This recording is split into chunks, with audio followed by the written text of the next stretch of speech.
Salut tout le monde, aujourd'hui je vais vous montrer comment préparer mon mac and cheese vegan, sain et délicieux.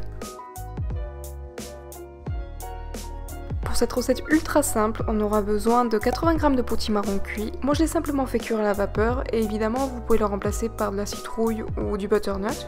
40 g de flocons d'avoine, c'est cet ingrédient qui va apporter le côté onctueux et crémeux à la sauce. 45 g de poivrons grillés en conserve, voici ce que j'ai utilisé et pour info je les ai simplement rincés à l'eau au préalable.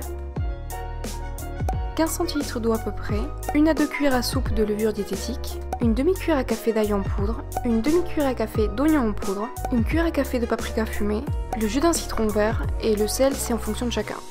On va commencer par placer ensemble tous les ingrédients dans un bol mixeur à part l'eau, au départ on n'ajoute que la moitié.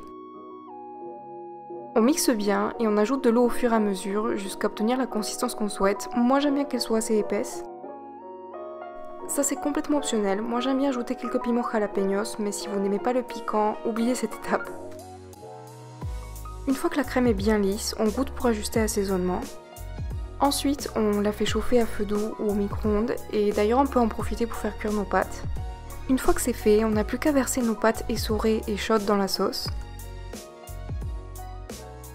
On mélange en faisant en sorte que toutes les pâtes soient bien nappées comme ceci. On n'a plus qu'à les servir immédiatement et ajouter un petit peu de persil ou de ciboulette. J'ai eu l'occasion de tester pas mal de recettes vegan de mac and cheese et malheureusement je trouvais ça toujours un peu fade. Mais en tout cas je peux vous dire que cette recette est de loin ma préférée, elle est hyper crémeuse et relevée.